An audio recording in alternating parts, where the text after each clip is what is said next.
Like they sang with the Bad News Bears, something's telling me it's the Rams time now. From the beautiful studios of the Ram Cave, I'm Joe Terosian, and this is RamView. It's hot out there. Let's build off the line of scrimmage. All right,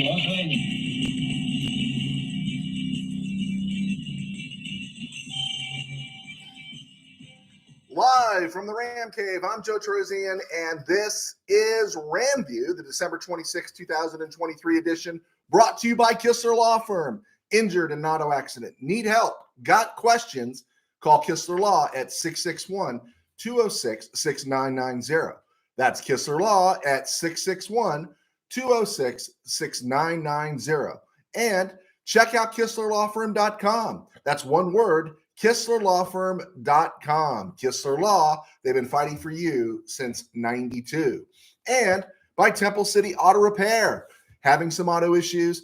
Get yourself some John and Henry at TempleCityAutoRepair.com. And of course, by Granite Ridge Christian Camp, a place where your life can change. So, opening, all right? I don't want to sound like I'm settling. I'm not settling, okay? But here we are. Christmas is past. It's December 26th. And if the Rams beat the Giants on New Year's Eve, this coming Sunday, they get to 9-7. That is a dream come true, right?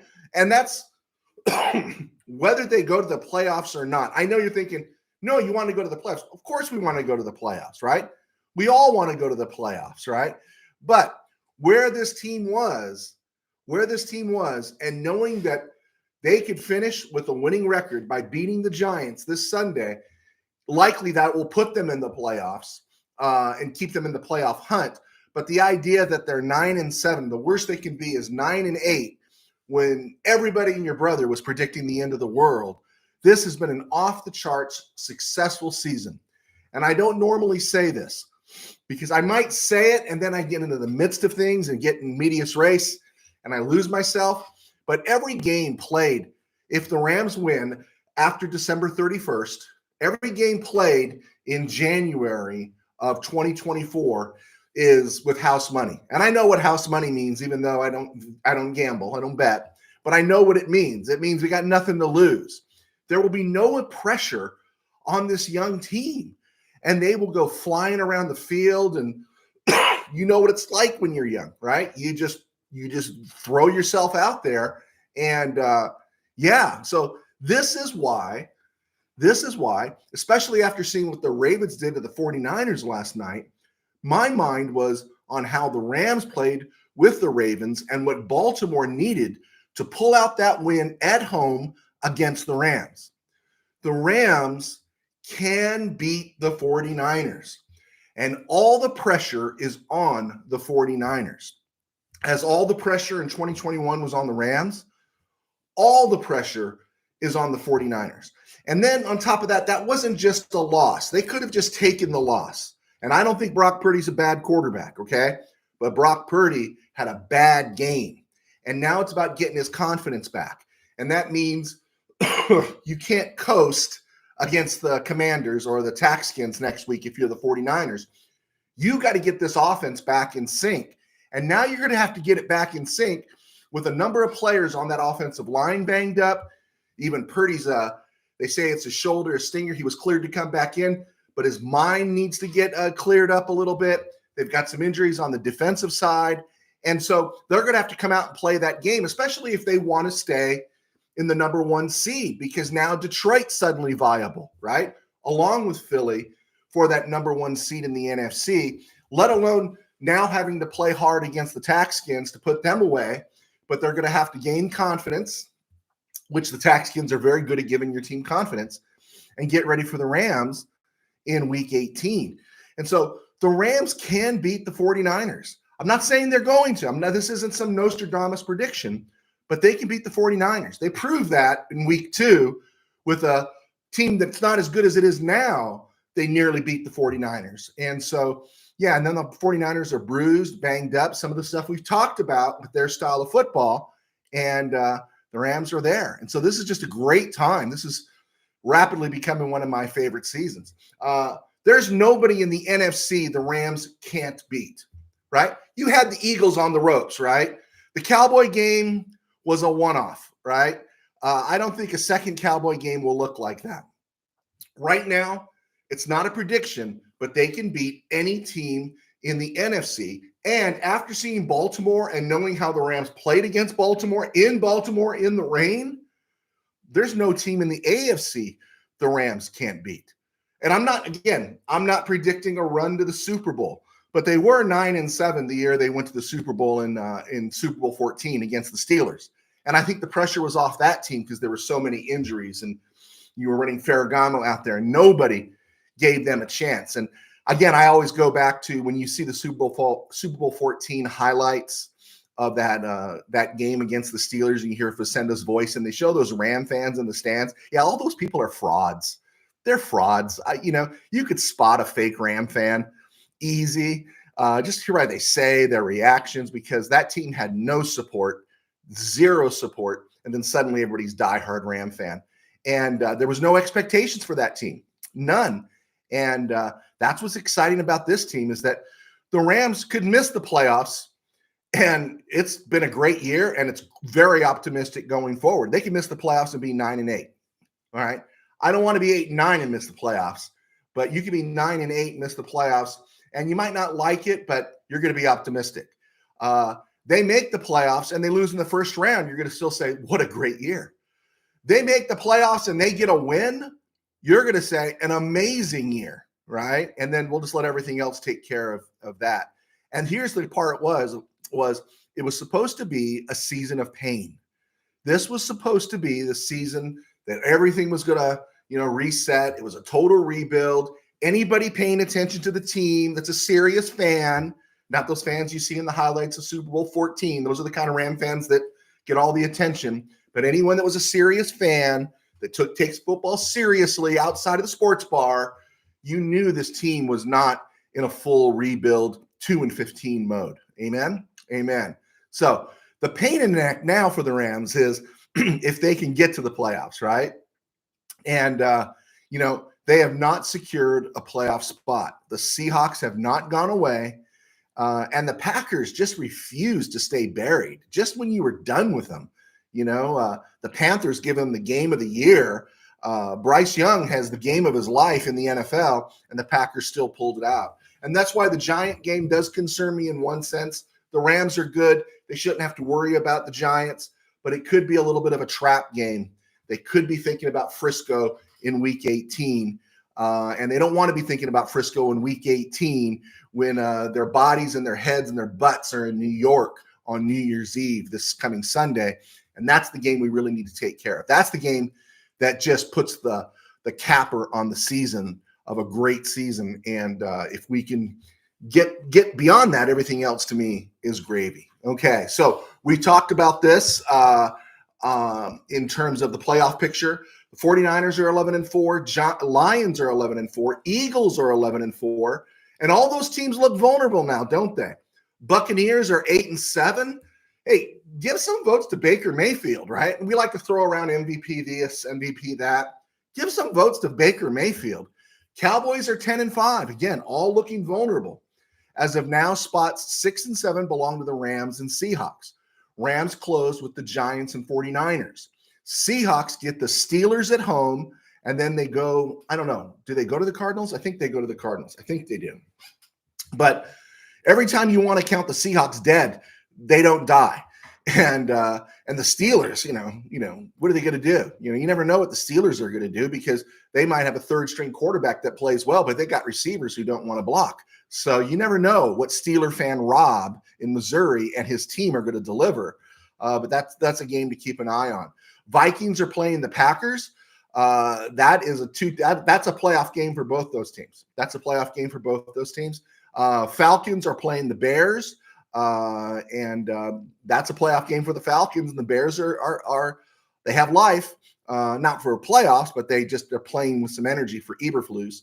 And then you got Saints Bucks. That's a little less critical to the Rams because we do have the head-to-head over the Saints, but we want to see the Buccaneers sew up that division, and we don't want to give any life to anybody else. We don't want to see the Buccaneers drop and then have them in a wild card situation, right? want to keep it the way it is. The way it breaks down right now for this week, if the Rams win and the Seahawks lose, Rams are in. All right, hooray, great, sounds good. Rams win and Vikes and Pack tie. I didn't know this. I actually looked this up, saw it on a couple different sites. Seahawks losing and Rams winning, we kind of knew that one.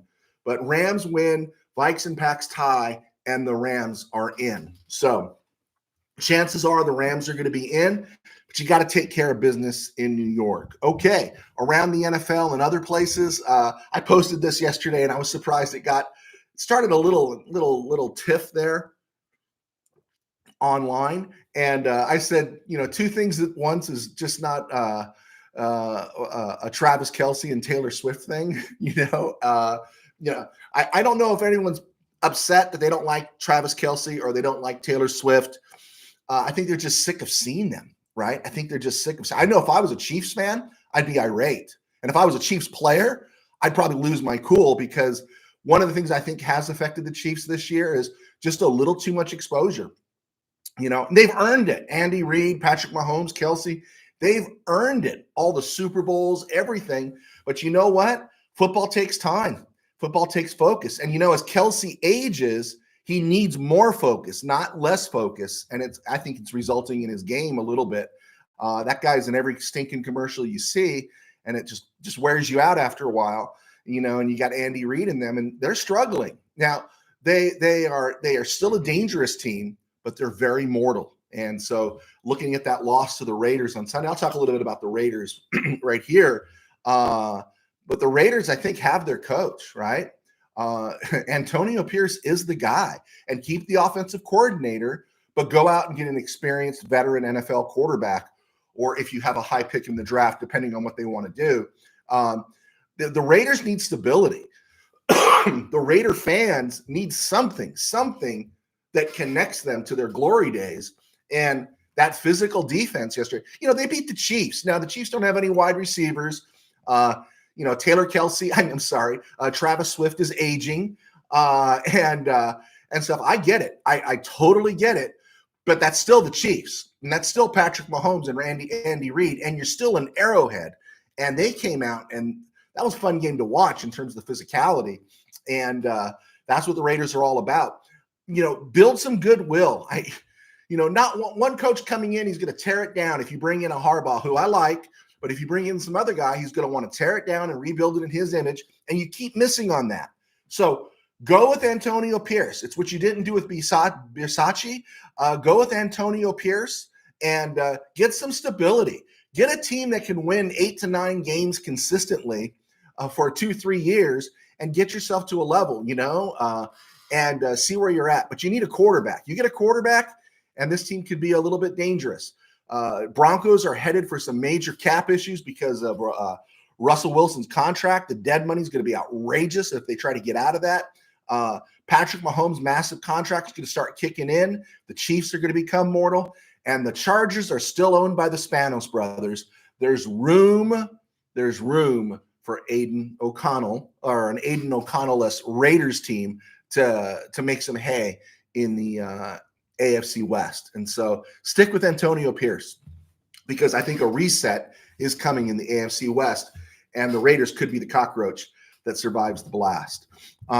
Joe Flacco. Every time, I wasn't impressed with Joe Flacco being signed until I saw him play against the Rams, wearing that Mike Phipps number 15 and that legendary Browns jersey from the 70s. And I was sharing with a friend, and I thought it was funny because I thought it was so funny I posted it on social media, is that Joe Flacco is not a Christmas gift to the Browns this year. He's that early in the Christmas season, you have the office party and it's a white elephant, and Joe Flacco is what you got, right? And it's like, yeah, okay, right? But every once in a while, one of those white elephant gifts or exchanges, or a Yankee swap exchange, you end up getting something that, hey, man, that could sit on my desk for a few years. And Joe Flacco, with that defense, is good enough. Did you see what he did? He made Amari Cooper relevant again, as well as giving 54 points to my fantasy team. God bless him. He made Amari Cooper relevant. And that's the key.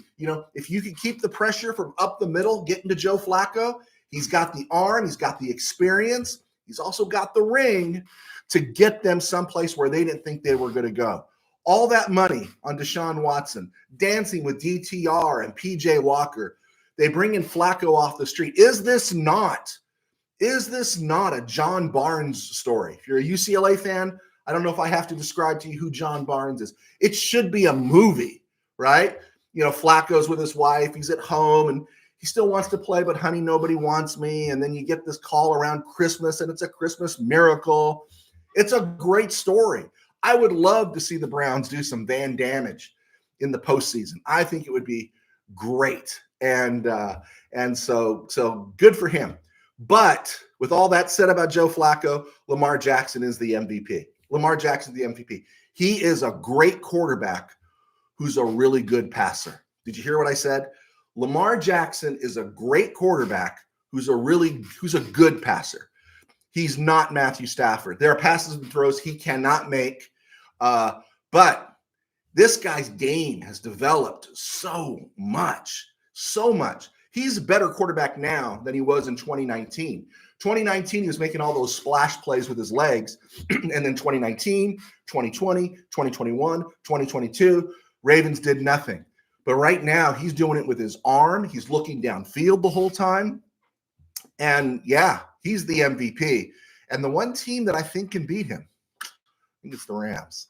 Speaking of the Ravens and what they did last night when they knocked the snot out of the 49ers, which is really funny because Mike Florio, the anti-Ram guy, I don't talk about him much because he's not very pro-Ram. Mike Florio literally said, expletive included, substitute snot for whatever you want to throw in there, but it's the S word.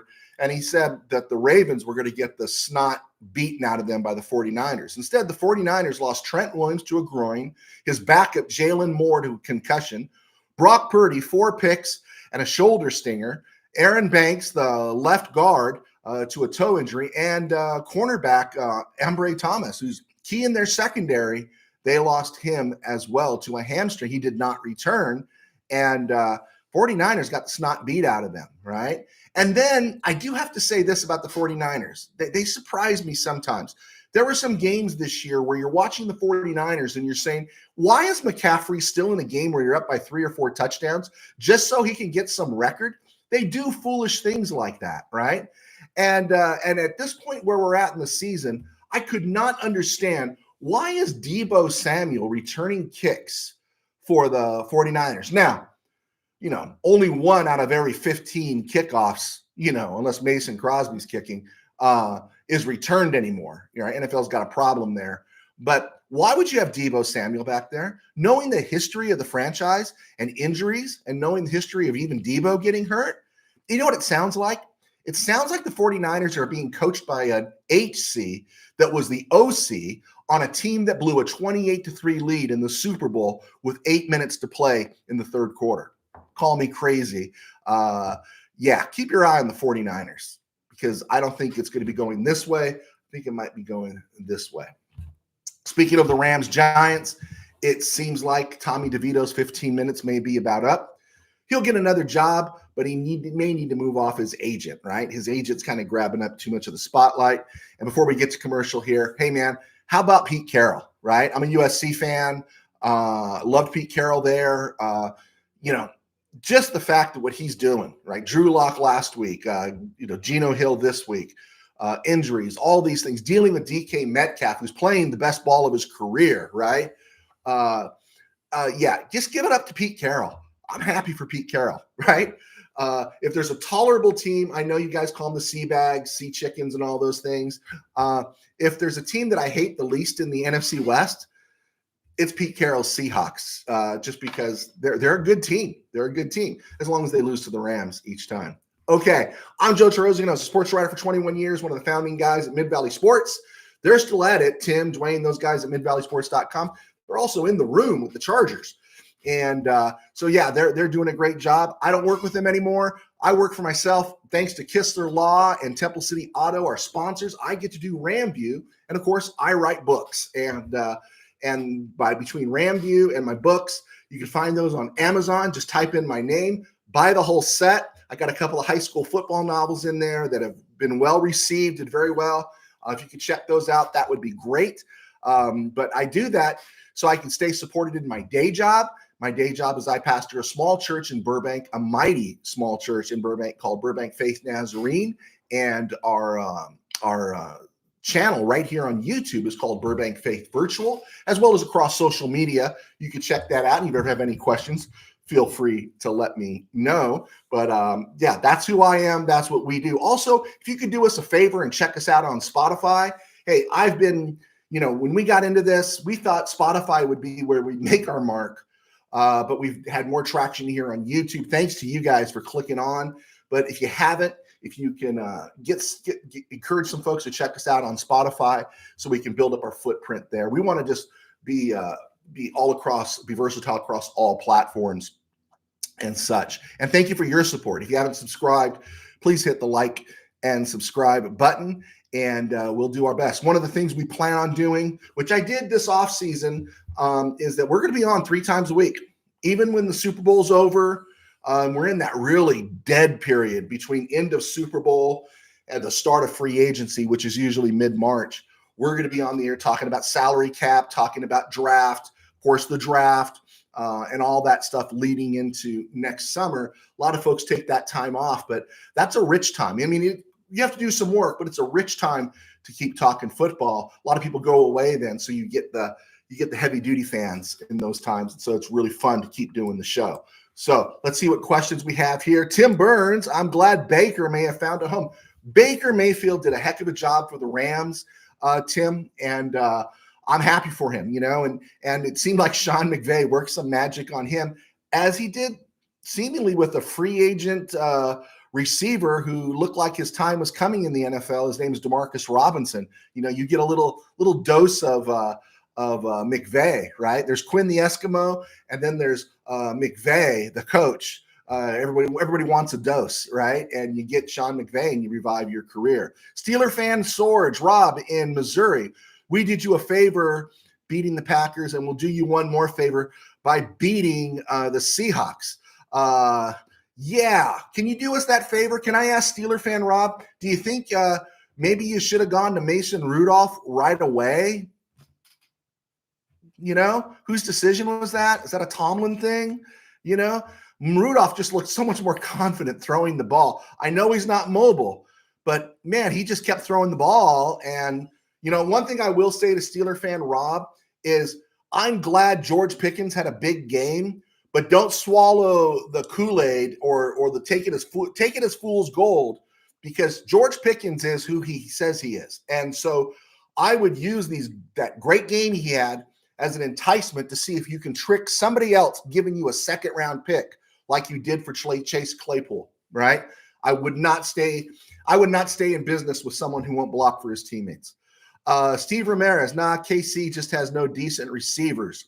Yeah, and they also got offensive line problems, Steve. They also got offensive line problems, but they're mortal. That's all I want to get out. They're mortal, and I don't think teams are going to be as afraid of them as they have been in the past. Mr. Alajaji, Raider fan, is in Raider heaven after that win.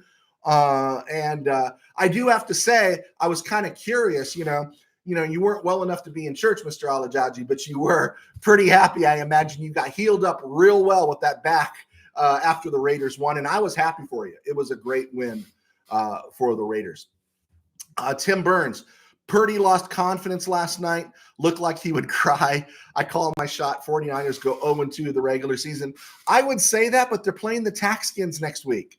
They're playing the Taxkins. Tim Burns, I could plug you in at fullback, and I can go back in and play quarterback and play left-handed and probably beat the Taxkins right now, right? And I can send Steve Ramirez, out at flanker and hit him deep to beat the Taxkins, all right? The Taxkins aren't anything. But they have to play the game now, where they have to get his confidence back up in case it's kind of shooken, and he's going to have to do that with a banged up offensive line, because I cannot believe you're going to run Trent Williams back out there if there's any possibility that growing could be something more down the road. We're heading into playoff season, and what happens to the 49ers as we head into playoff season is they start to fade. They start to fade because of injuries. Let's see here. Steve Ramirez. 49ers signed Joseph Sebastian Day. Yeah, Hargrave and Armistead. Armistead didn't play last night. They could sign him, but I think Day is washed. I think the Rams got the best out of him, and the Chargers paid for him. And go ahead, sign him. That doesn't bother me at all. Unless, is that a question mark there, Steve? Did they? I don't know. But if they can sign him, please do. I don't want the Rams reuniting with him. I don't want any snaps being taken away from Bobby Brown, Kobe Durant, or Jonah Williams. Tim Burns, anti-Seahawk here. Likes Pete Carroll. You're anti-Seahawk. Okay, I guess. Yeah, I'm pro Pete Carroll. If Pete Carroll leaves the Seahawks, then I'm probably not a Seahawk fan. Steeler fan Rob in Missouri. Rudolph actually won the job. He won it in training camp, but you buried him for 3 months. You buried him for 3 months. Tomlin, man, maybe it's time for a move. Maybe you need a new head coach there in Pittsburgh. Steve Ramirez, Sports Writer Deluxe, was a tight end in middle school. Yes, just read the 49ers signed Sebastian Joseph Day. Wow. Okay, there we go. Okay, guys, I'm going to keep moving here. Got some stuff I wanted to get into. You have questions, file them in there, and I'll get to them before the show ends. Speaking of transactions, Rams put Darrell Henderson back in the street. They signed long snapper Alex Matheson to the practice squad. He's insurance because somewhere along the way, I can't see it. I'm not a special teams guy. They're not happy with Carson Tinker right now, and I don't know what the status is really coming back for Alex Ward this season. I think if he comes back, it's going to be in the playoffs. Henderson was a short timer. After Rivers' return, the Rams are running Kyron Williams, Ronnie Rivers, Royce Freeman, and then they've got Zach Evans in storage, right? This is as deep as a running back room the Rams have had since Todd Gurley and C.J. Anderson were sharing time in 2018, where you felt confident with both backs. You're starting to feel a lot of confidence with this Ram running back room. Isn't it amazing how it can get rebuilt so soon? Another thing we wanted to look at was unrestricted Rams free agents going into 2024. We know about Kevin Dotson, right? And we saw the projections on Kevin Dotson, 3 years, 69 mil, something like 17.3 rocks a year for him to come back and play right guard. That's the projection. The other unrestricted Ram free agents are DeMarcus Robinson, Akilla Witherspoon, John Johnson, Duke Shelley, Troy Reeder, Bryson Hopkins, Laurel Murchison, Jordan Fuller, Tremaine Ankrum. Okay. Tremaine Ankrum, I hate to say it, Laurel Murchison, Bryson Hopkins, Troy Reeder, Duke Shelley, even JJ, all those guys, they're gone. I don't think there's any market for those guys anyplace else. Jordan Fuller's hurting himself right now. So I don't know how much of a market there is. DeMarcus Robinson, on the other hand, he's an interesting one. He was drafted 4th round, 126 overall by the Chiefs out of Florida in 2016. And he, of course, he had his run with the Chiefs, and then he was in with the Ravens. In his whole career, he's made about 10.5 rocks in 8 seasons. He turns 30 next September. So this might be his last shot to get some more money, to get some significant money. It would be great to have him for another year with Stafford and in this receiving core. Can you imagine another year? Stafford stays healthy. You got Kupp, Nakua, and Robinson has a receiving core where they're familiar with each other. Maybe get some more depth along the offensive line or improve the offensive line. The idea of having Robinson for a full year, that's really, that's enticing. Give him 2 years. Give him 2 years for 10 mil, 11 mil. But you never know what people are going to offer him. But Robinson's another guy that I think people were kind of done with. Even the Chiefs and even the Ravens, these aren't bad franchises. They were done with him. And then he comes and gets a dose of Sean McVay. And all of a sudden, you're thinking, what were people not seeing in DeMarcus Robinson, right? Or what were they trying to get him to do that he couldn't do? He might be a number 3, and maybe it's just a lucky stretch or a happy stretch, but he's playing like a 3+ right now, right? He's playing like a 3+ receiver, especially as our quarterback is developing huge trust in him, right? So very exciting, but you don't want to lose DeMarcus Robinson, but you don't know. Akilla Witherspoon, 3rd round, 66 overall out of Colorado in 2017 by the 49ers. His market value, if he hits the market now, is 2 years, 20 rocks. That means 10 rocks per year for 2 seasons. I don't know if that's bad or not. I don't think that's bad. My only problem with Ahkello Witherspoon, who's played so well this year, is the last time he played a full season was in 2018. You know, even Steeler fan Rob said nice things about Ahkello Witherspoon. He just couldn't stay healthy. And Rams are getting a lot of clicks out of him. And maybe the second act to Witherspoon's career, he's 29. I wouldn't give him anything more than 2 years, but I imagine anybody that can play corner in the NFL, they're a commodity. And so he's a possibility we could lose him. Unrestricted free agents, or I'm sorry, restricted free agents, which means Rams could place tenders on them. Jonah Williams, Christian Roseboom, but the big names there, Alaric Jackson and Michael Hoyt. Michael Hoyt's been solid. He's been blue collar. Can we get something better? Obviously, but you really appreciate what you have in Michael Hoyt. Rams could place tenders on him. And Alaric Jackson, that guy's not going anywhere. In the draft, the Rams have dropped, if you remember, I think prior to the bye, the Rams were in the top 7 picks of the draft, right? Then they moved up to around the 14th pick in the first round. Now the Rams are at the 21st overall pick in next year's draft. As it stands right now, you have to keep curious. If they pick off a few more wins and climb up higher, I hate to say it, but everyone's all anxious about having a first-round pick. But can't you see a trade? If the Rams got the 26th, 27th overall pick, 25th overall pick, couldn't you see them trading back? And again, why not? Score as many players as you can inside the top 100, get them on rookie contracts, and fan base should be good with this because it's proven with Avila, Byron Young, and Kobe the Conductor Turner, who has 8 sacks this year. This team has proven that it can find those guys in those latter rounds in the first 100. And so if you want to get a splash free agent, because these guys are on rookie contracts, the money is available. So it wouldn't surprise me if the Rams don't get a first-round draft pick or keep a first-round draft pick this year. Just, again, things to think about.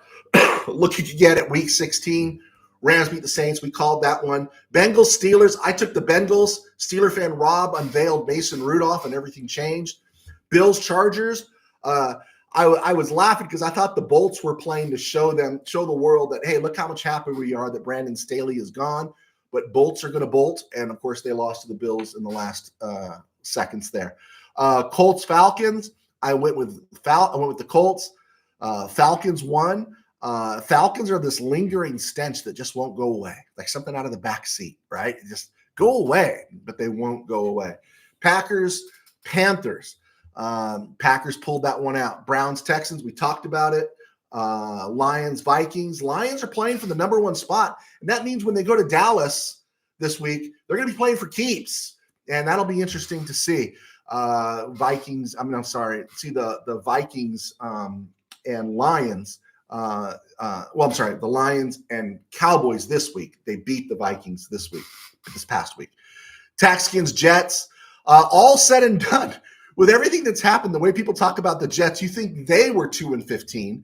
And they're 6-9 right now. I mean, they're not going anywhere, but they pulled out 6 wins, and they could pull out a couple more. Who knows? Seahawks, Titans, all credit to Pete Carroll. Jaguars, Buccaneers. Bucks are dangerous. Everyone's overlooking them. Bucks are dangerous. Cardinals, Bears. The Bears, they've got some teams they're playing in the next couple weeks that they could do the Rams a solid. The Bears have the Packers in Week 18. And they might be able to do the Rams a solid. So go Justin Fields, all right? Cowboys, Dolphins, that was a fun game to watch. A lot of playoff intensity there. Of course, anytime the Cowboys lose, it's good. Broncos, Patriots, the belief seems to be that you can wish Russell Wilson back into what he was, and he's not. And the Broncos are kind of hamstrung there because of that contract. We talked about the Raiders, Chiefs, Eagles, Giants. Philly is not scary anymore, and I don't care what anyone says. Maybe it's injury. Jalen Hurts is not that scary. And, of course, Baltimore smacking the 49ers. We did not pick that one. We picked the 49ers. My overall picks this week were 10-6. All right, winding this thing down, let's look at this date in history.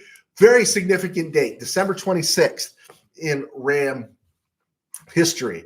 On this date in 1968, after a 10-3-1 season where the Rams missed the playoffs, George Allen was fired by Rams owner, Dan Reeves. His players revolted. His players from you name the players that were with the Rams in the 60s, from Pardee to Gabriel to all those guys, everyone that was on that, Dick Bass, Merlin Olsen, Deacon Jones, you name it. The players that were on that team, they all threatened Rams ownership with, hey, we're going to retire. We're not going to report. And lo and behold, a couple weeks later, George Allen was hired. In fact, Allen was fending off offers from other teams during that time, but he did re-sign with the Rams for at least one more season, or two more seasons. I'm sorry, because he was there in 70 as well. So significant date in Ram history. Also a significant date in Ram history. On this date, in 1997, the Rams signed this free agent quarterback named Kurt Warner, right? He didn't throw a pass in 97, and he played in one game in 98. And then I heard he became the quarterback of the greatest show on turf and won an MVP and won a Super Bowl. Yeah, that Kurt Warner. Isn't that amazing? Rams signed him on this date in 1997. Born on this date in 1924 was Mr. Outside. Anyone know who Mr. Outside is? When I was a kid, you knew who Mr. Outside was because I was only a few years removed, a couple decades removed. But a guy named Glenn Davis, graduate of Bonita High School, won a CIF championship there, was USC bound and chose West Point with his twin brother. I don't know if it was his twin brother, but it was his brother Ralph. They went to West Point, and Mr. Outside is what Glenn Davis became known as, and he won a Heisman Trophy in 1946.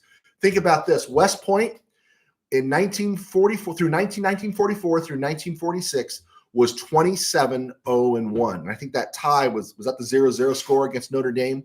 Yeah, I think it was. He was teammates with Doc Blanchard, Mr. Inside, who had won the Heisman the year before. Now, being at the West Point, he had military obligations. He was still drafted second overall by the Lions in 47. Could not get out of his Army responsibilities. He was denied furloughs. And that point, the attitude was a player at West Point. There was no pity for a guy that went to West Point or one of the military academies. It's like, no, man, you got that education. You need to play. You need to go serve. And so he served. And eventually his rights were traded to the Rams. And he joined the Rams in 1950, made a Pro Bowl, caught 42 passes. And then in 1951, he was part of that team that won the NFL championship.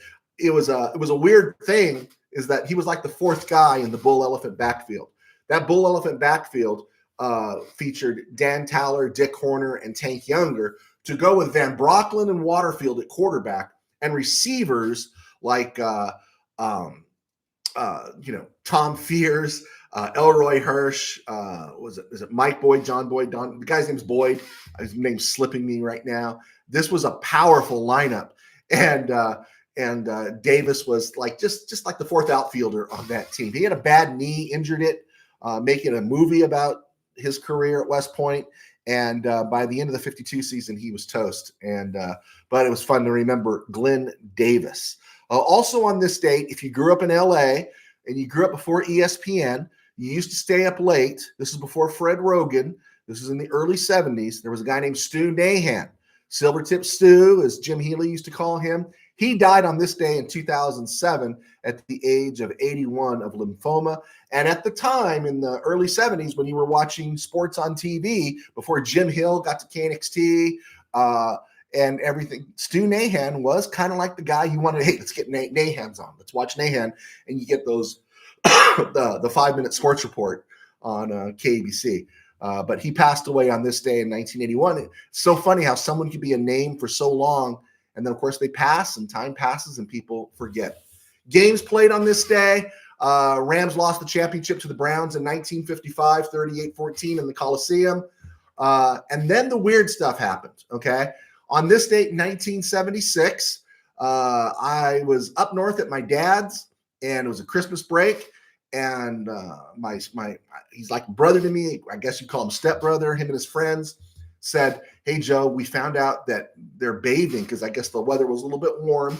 There was a nude beach they were going to go check out, right?" And they said, "You want to go to a nude beach?" And I was about 12, and I just said, "Are you crazy? It's the NFC Championship game. You're nuts. There's no way I'm missing this game." So they went to the nude beach, and I don't know if they saw anything or not. And of course, they came back claiming they did. But they came in chanting, go Vikings, Vikings, because that's the game The Vikings beat the Rams 24-13. Bobby Bryant had the big pick. He also had the blocked kick returned for a touchdown. It was funny. I was watching during the regular season of 76, the Rams and Vikings played to a 10-10 tie. First drive of that game, the Rams drove downfield and were stopped on 4 downs inside at the 1 in that game. So Chuck Knox, long memory, decided to kick the field goal. It's blocked, and of course the nightmare ensues. So it was a tough break for a Ram fan. But here's the ironic thing. Exactly 1 year later, the Rams get the Vikings at the Coliseum, same day, 1977, December 26th. It rains, and the Vikings beat the Rams 14-7 in the Mud Bowl. And that was, well, actually, it was Harold Jackson's last game as a Ram, and it was actually Joe Namath's last time in an NFL uniform. He retired afterwards. I remember there being a buzz that some of the veterans wanted Knox to sub in Namath at the end of that game because it was such a sloppy field, and Hayden was having a hard time hanging on to the ball. Anyway, on this date in 1982, these games all were like in transcendent games in Ram history. Rams lost to the Bears on this date in 1982, 34-26. Vince Ferragamo threw for 509 yards. 183 of those yards and a touchdown went to wide receiver George Farmer, who caught 9 of them for 183 yards and a touchdown. He was drafted 9th round, I think, out of Southern. We just talked about him a couple of weeks ago.